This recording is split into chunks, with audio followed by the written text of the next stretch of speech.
I was gonna drop this on the table, but you know, when I saw this, I was like, nah. And I love this note. I've never seen anything like it. It's essentially the people who packaged this pleading to the delivery person's humanity. Like, please, please do your job in a humane way.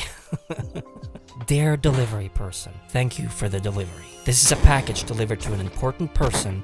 Aw, and is looking forward for its arrival. Please take extra care when handling this parcel. The fun thing is, this is actually one of the better delivered packages that I've gotten. This is my doing, I've ripped off the stuff on it, but this is pretty nice. Just some damage. Someone just kicked it lightly, it's fine. I don't think it's because of that, this seems like a sturdy package. A delivery person who's careless and has a bad day maybe and says just fuck it.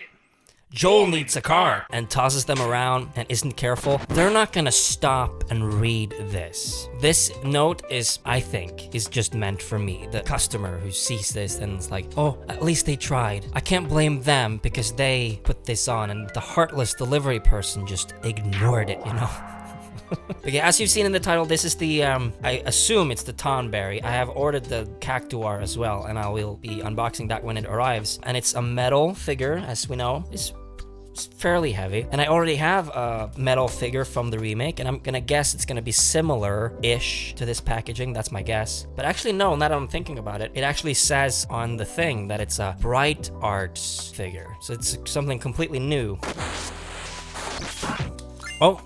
Wow, I got binoculars. Is it? It's an eraser, I knew that. Cool, all right. Yeah, sure. Oh, this is fun, I love this. Japanese newspapers. Oh, okay, I'm glad I filmed it this way. Whoa, that's pretty heavy, actually. Wasn't there a base to this?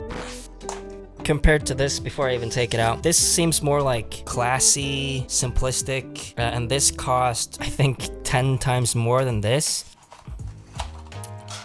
Oh, there is no base.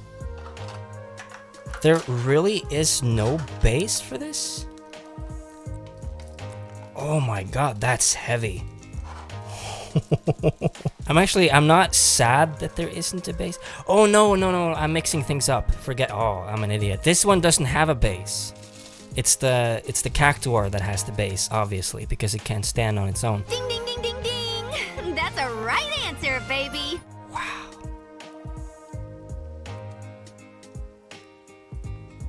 That's pretty amazing. Whoa.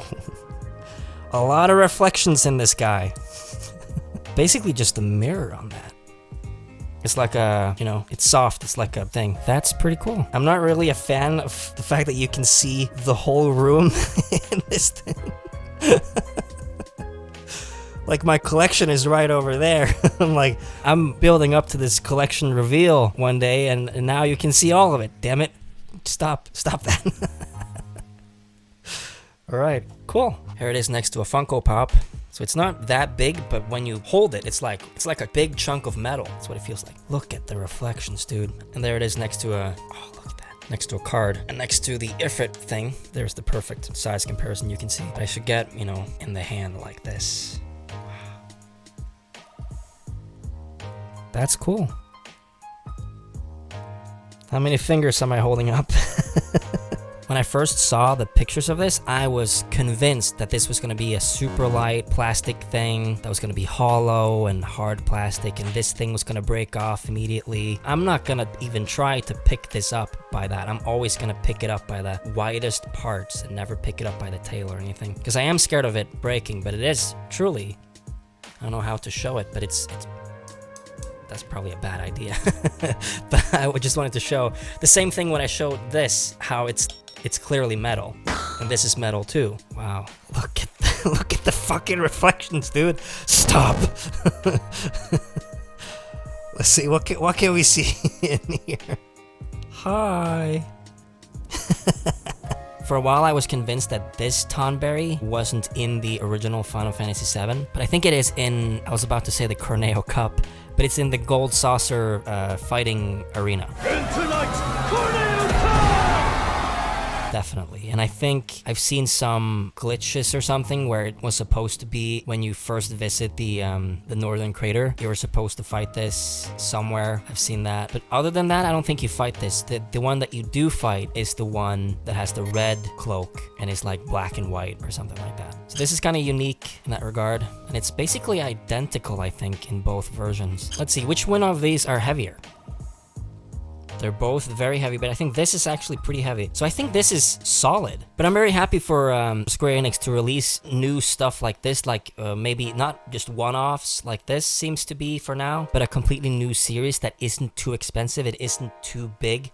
Because as a collector of figures, I want to have all the figures. So when I see them releasing like a new PlayArt Sky figure every month, all together with the dresses now, I'm expecting them to release 18 figures. Because there's 9 dresses altogether, 3 for each character, and there's 3 characters, so that makes it 9. And then they're releasing 2 versions of the figure, like the static and the PlayArt Sky. That's gonna be 18 figures with the dress, and all of them individually costs $150. And for a European like me, I have to pay for shipping, which is usually pretty expensive for something big like that. And then I have to pay taxes, not only for the figure, but for the freaking shipping as well. So 25% of the figure and then 25% of the shipping extra. So easily I have to pay $200 for each of them. And like, I have to save up for that. I can't just give away $200 each month. So I'm very happy that they're also releasing smaller, cheaper stuff like this. I didn't have to save up for this. I saw this the other day. I was like, whoa, that's the price?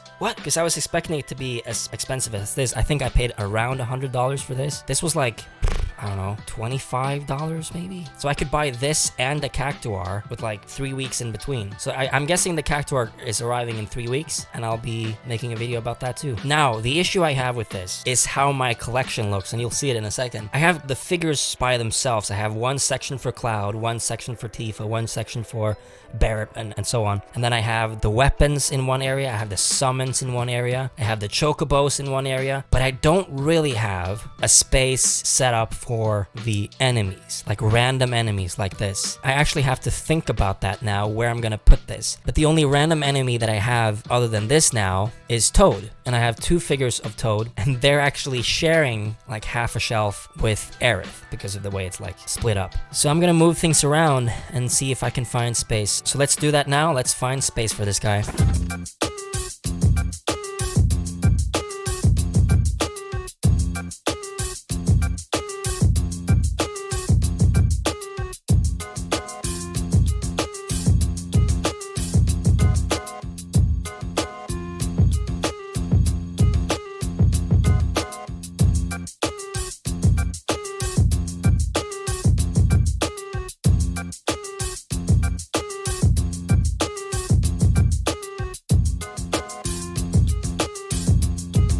So after a lot of back and forth, I finally settled on this. And I know it looks kind of weird to have this open space right here, but you can guess, you know, about 3 weeks from now, I'll probably have the Cactuar, and it's gonna fit right in, boom, right there. I might have to move a little bit around with the Toads and stuff like that, but yeah. And this is kind of inspired by Cloud's shelf. He has his own shelf, exactly the same way that Sephiroth has here, but I have one shelf set up with the chocobos, and I'll show you that now.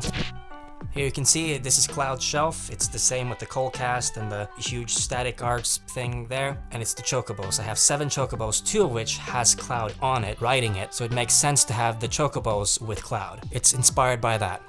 So now this makes a little more sense in the grand scheme of my collection. I'll try and make it look better once the Cactuar arrives. So until next time, don't forget to submarine, hike, and lament?